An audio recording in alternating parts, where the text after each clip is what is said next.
இப்போது நம்ம நெட்வொர்க்கிங்கில் சில கான்செப்ட்ஸை பார்க்கலாம். ஸோ TCP/IP மாடல், இதில் நம்ம நெட்வொர்க்கில் டேட்டா வந்து எப்படி ட்ரான்ஸ்ஃபர் ஆகணும், ஒரு டிவைஸ்லேருந்து இன்னொரு டிவைஸ்க்கு டேட்டா எப்படி போய் சேரணும், அதாவது சர்வர்லேருந்து கிளைண்ட்டுக்கும் கிளைண்ட்லேருந்து சர்வருக்கும் எப்படி வந்து டேட்டா ட்ரான்ஸ்ஃபர் ஆகணும், இதை பற்றியெல்லாம் சொல்கிறது தான் இந்த TCP/IP மாடல். நம்ம இங்கே இந்த HTTPS, அதுக்கப்புறம் REST API இதெல்லாம் யூஸ் பண்ணுறோம்ல, இது எல்லாமே வந்துட்டு இந்த TCP/IP மாடலில் வச்சு தான் வந்து ஒர்க் ஆகிட்டுருக்கு. ஸோ இதில் 4 லேயர் இருக்குது. Application layer, transport layer, internet layer, network access layer அப்படின்ற 4 லேயர் இருக்குது.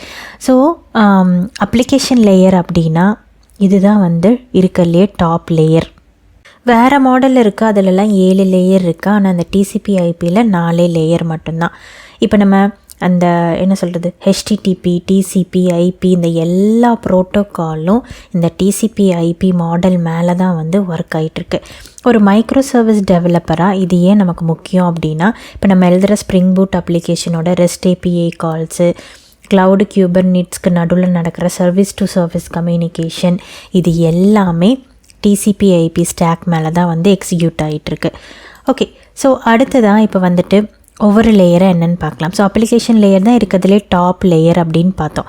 இது என்ன அப்படின்னா, நம்ம ஒரு அப்ளிகேஷன் யூஸ் பண்ணுறோம், ஒரு ப்ரௌசர் யூஸ் பண்ணுறோம், அண்ட் தென் ஒரு சர்வர் இருக்கும், ஒரு மைக்ரோ சர்வீஸோ ஒரு API காலோ இந்த மாதிரி இருக்குதுன்னு வச்சுக்கிட்டா, இப்போ அவங்க 2 பேரும் எப்படி கனெக்ட் பண்ண போகிறாங்க, என்ன ப்ரோட்டோக்கால் யூஸ் பண்ணி கனெக்ட் பண்ண போகிறாங்க, HTTPயா, HTTPSஆ, ஃபைல் டிரான்ஸ்மிஷன் ப்ரோட்டோக்காலா, SMTPயா, இந்த மாதிரி அந்த அந்த லெவல் ஆஃப் இது பேசுகிறது அப்ளிகேஷன் லேயர்.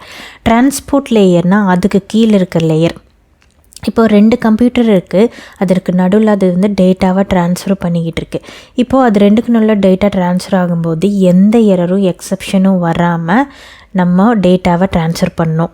பெரிய மெசேஜாக இருக்குது அப்படின்னா அதை சின்ன சின்ன பேக்கெட்டாக பிரிக்கிறது, ஏதாச்சும் எரர் வந்தாலோ இல்லை டேட்டா லாஸ் ஆனாலோ அதையெல்லாம் திரும்ப ரிக்கவர் பண்ணுறது, அந்த வேலையெல்லாம் வந்து இந்த டிரான்ஸ்போர்ட் லேயர் தான் பார்த்துக்குது. அடுத்தது வந்து இன்டர்நெட் லேயர்.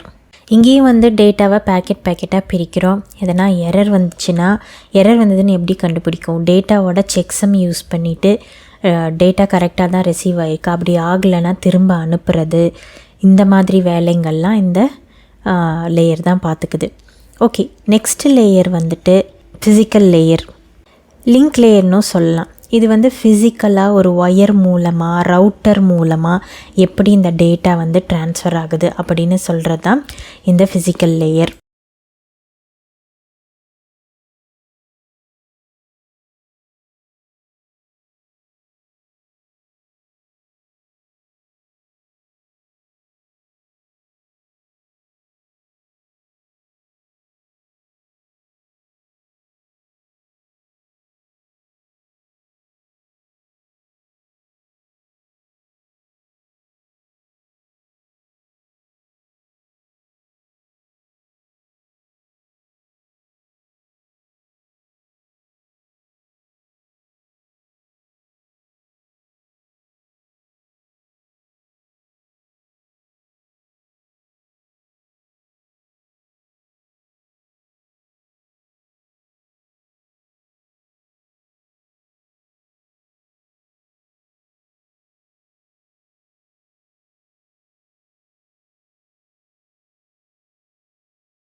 அடுத்ததாக நம்ம டொமைன் நேம் சிஸ்டம் அப்படின்னா என்னென்னு பார்க்கலாம்.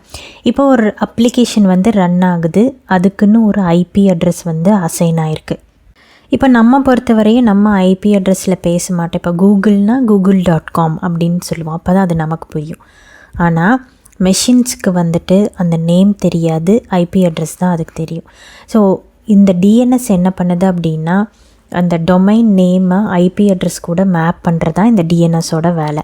இப்போ எக்ஸாம்பிளுக்கு ஒரு ரெக்வெஸ்ட் வருது அப்படின்னு வச்சுக்கலாம். இப்போ நமக்கு ஒரு ஜாவா அப்ளிகேஷன் இருக்குது, அதோட லோக்கல் கேஷில் போயிட்டு பார்க்கும் இந்த நேமுக்கான ஐபி அதில் இருக்கா அப்படின்னு பார்க்கும்.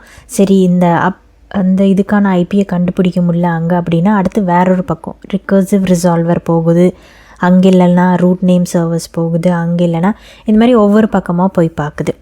ஸோ எங்கேயாவது அது இருந்ததுன்னா அந்த டீட்டெயிலை எடுத்து சப்ஸ்டியூட் பண்ணி வச்சுக்கோ. அது ஒரு ஃபோன் புக் மாதிரி. இந்த டொமைன் நேமுக்கு இதுதான் ஐபி அப்படின்னு வச்சுக்கோம். அப்போ ஸ்மார்ட் டிஎன்எஸ் என்ன பண்ணோம் அப்படின்னா, சாதாரண டிஎன்எஸ் எங்கேருந்து நமக்கு ரெக்வெஸ்ட் வந்தாலும் ஒரே ஒரு ஸ்டாட்டிக் ஐபியை தான் திரும்ப கொடுக்கும். ஓகேவா?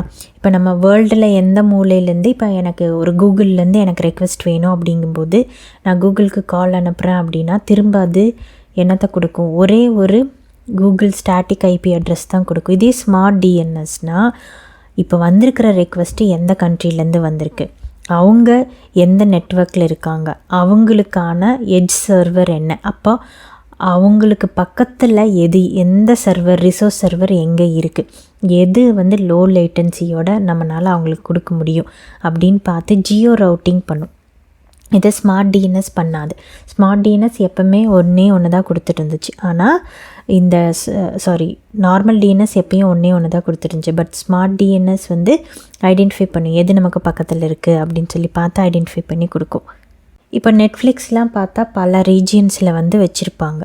ஸோ நான் இப்போ ஆக்சஸ் பண்ணுறேன், எனக்கு ஃபாஸ்ட்டாக ஸ்ட்ரீம் ஆகணும் அப்படின்னா என்னோடய கண்ட்ரியை பேஸ் பண்ணி பக்கத்தில் எங்கே ரிசோர்ஸ் சர்வர் இருக்கோ அது கூட கனெக்ட் பண்ணி எனக்கு தேவையானதை கொடுக்கும். ஸோ இதுதான் ஸ்மார்ட் டிஎன்எஸோட வேலை.